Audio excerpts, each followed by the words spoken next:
Halo semua, perkenalkan kami dari kelompok 8 akan memaparkan materi dari chapter 6 yang berjudul Accounting and the Time Value of Money yang beranggotakan saya sendiri, Valentin dengan MPM 332, yang kedua ada Nadi dengan MPM Makiar 271, yang ketiga ada Agnes dengan MPM Makiar 321, dan yang terakhir ada Nur Rahmawati dengan MPM Makiar 341. Yang pertama ada konsep dasar nilai waktu. Konsep dasar nilai waktu ini dalam akuntansi dan keuangan menjelaskan bahwa uang yang diterima hari ini lebih berharga daripada uang yang akan diterima di masa depan. Hal itu terjadi karena uang yang diterima sekarang bisa diinvestasikan, kedua dapat menghasilkan bunga atau keuntungan, dan yang ketiga digunakan untuk kegiatan ekonomi.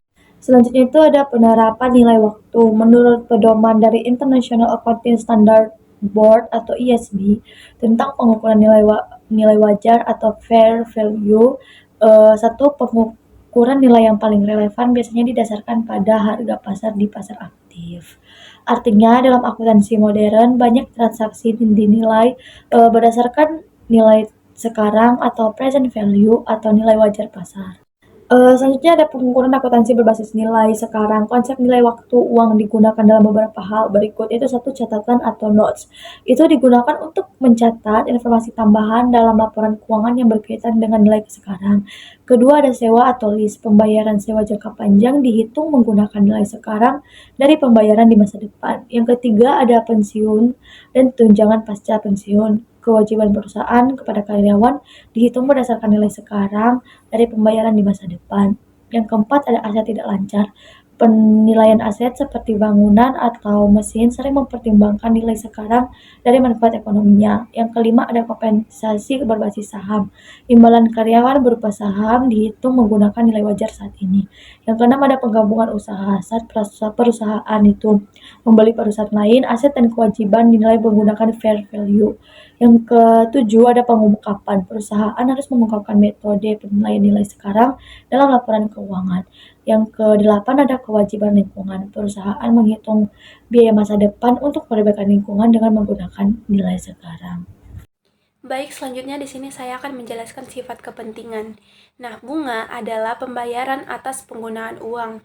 Bunga adalah kelebihan uang tunai yang diterima atau dikembalikan di atas jumlah yang dipinjamkan atau dipinjam pokok pinjaman. Selanjutnya yaitu variabel yang dipertimbangkan dalam perhitungan. Nah, besarnya bunga yang terlibat dalam setiap transaksi pembiayaan merupakan fungsi dari 3 variabel berikut. Yang pertama yaitu pokok pinjaman, kedua tingkat bunga, dan yang ketiga adalah waktu. Dengan demikian, 3 hubungan berikut berlaku. Semakin besar jumlah pokok pinjaman, semakin besar pula jumlah bunga yang dibayarkan. Semakin tinggi suku bunga, semakin besar jumlah bunga dalam dolar. Semakin lama jangka waktunya, maka semakin besar jumlah bunga dalam dolar. Selanjutnya yaitu bunga sederhana. Nah, perusahaan menghitung bunga sederhananya hanya pada jumlah pokok, yaitu pengembalian atau pertumbuhan pokok untuk satu periode waktu dengan rumus bunga yaitu P dikali I dikali N. Baik, kemudian di sini terdapat bunga majemuk. Nah, perhitungan bunga majemuk atas pokok dan atas jumlah bunga yang telah diperoleh yang belum dibayarkan atau ditarik. Ini adalah hasil imbal atau pokok pertumbuhan atas pokok untuk 2 periode waktu atau lebih. Nah, terdapat tabel bunga majemuk. Yang pertama ada tabel nilai masa depan 1, kemudian tabel nilai masa depan sekarang dari 1, tabel nilai masa depan anuitas biasa 1, yang selanjutnya tabel nilai sekarang anuitas biasa 1, dan yang terakhir ada tabel nilai sekarang anuitas jatuh tempo 1. Nah, terdapat variabel fundamental. Yang pertama ada tingkat bunga, jumlah periode waktu, nilai masa depan, dan yang terakhir adalah nilai sekarang. Baik, selanjutnya ada nilai masa depan dari jumlah tunggal. Untuk menentukan nilai masa depan dari suatu jumlah tunggal, kalikan faktor nilai masa depan dengan nilai sekarangnya atau pokok dengan rumus sebagai berikut.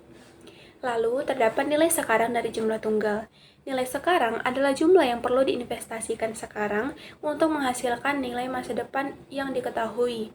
Nilai sekarang selalu lebih kecil daripada nilai masa depan yang diketahui karena adanya bunga yang diperoleh dan terakumulasi. Rumus berikut digunakan untuk menentukan nilai sekarang dari satu atau faktor nilai sekarang, di mana PV, Fn, I yaitu faktor nilai sekarang untuk N periode pada tingkat bunga.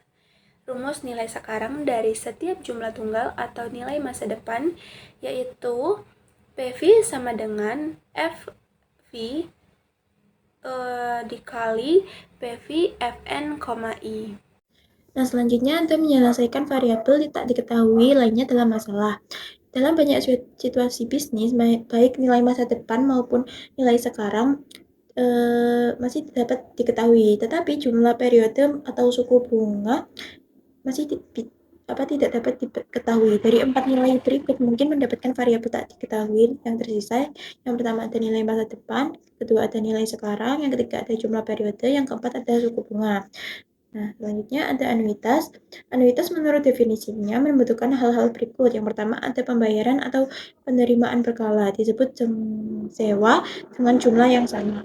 Yang kedua ada interval waktu yang sama antara sewa tersebut. Lalu yang ketiga ada perhitungan bunga majemuk sekali setiap interval. Nah, nilai masa depan anuitas ini ialah jumlah dari semua sewa ditambah bunga majemuk yang terakumulasi atasnya. Selanjutnya ada nilai masa depan anuitas biasa. Untuk menentukan nilai masa depan anuitas ini dengan cara menghitung nilai akumulasi dari setiap pembayaran dalam rangkaian tersebut lalu menjumlahkan nilai masa depan masing-masing pembayaran.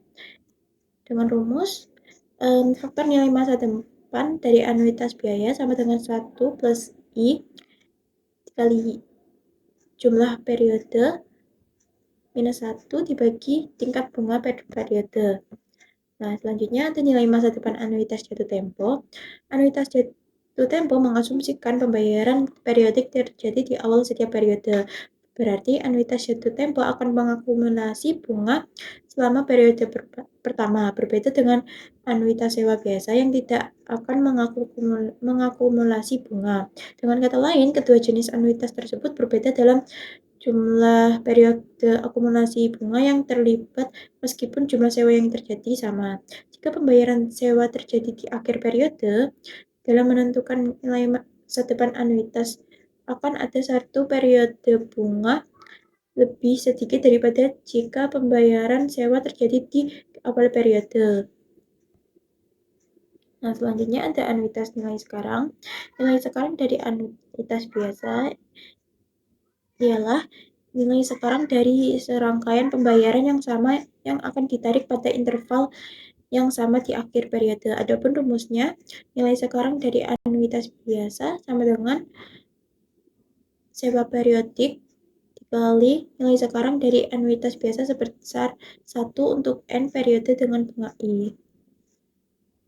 Nah, selanjutnya ada nilai sekarang dari anuitas jatuh tempo. Dalam menentukan nilai sekarang dari anuitas jatuh tempo, selalu ada satu periode diskonto yang lebih sedikit. Selanjutnya ada isu lain tentang nilai waktu uang. Penyelesaian masalah nilai waktu seringkali memerlukan penggunaan lebih dari satu tabel. IFRS mungkin mengisyaratkan penggunaan arus kas yang diharapkan dalam menentukan nilai sekarang. Pada bagian ini, kita akan membahas yang pertama, anuitas tertangguh, 2 masalah obligasi, dan 3 pengukuran nilai sekarang. Yang pertama ada anuitas tertunda. Anuitas tertangguh adalah anuitas di mana pendapatan mulai dibayarkan setelah sejumlah periode tertentu. Anuitas tertangguh tidak mulai menghasilkan pendapatan sampai 2 periode atau lebih telah berakhir. Yang kedua ada penilaian obligasi jangka panjang. Obligasi jangka panjang menghasilkan 2 arus kas. Yang pertama ada pembayaran bunga periodik selama masa berlaku obligasi. Yang kedua, pokok atau nilai nominal yang dibayarkan pada saat jatuh tempo. Pada tanggal penerbitan, pembeli obligasi menentukan nilai sekarang dari kedua arus kas ini menggunakan tingkat bunga pasar. Yang ketiga ada pengukuran nilai sekarang di masa lalu. Sebagian besar perhitungan akuntansi tentang nilai sekarang bergantung pada jumlah arus kas yang paling mungkin terjadi. IFRS menjelaskan secara rinci pendekatan berbeda yang disebut pendekatan arus kas yang diharapkan. Pendekatan ini menggunakan berbagai arus kas dan menggabungkan probabilitas arus kas tersebut untuk memberikan gambaran yang lebih relevan.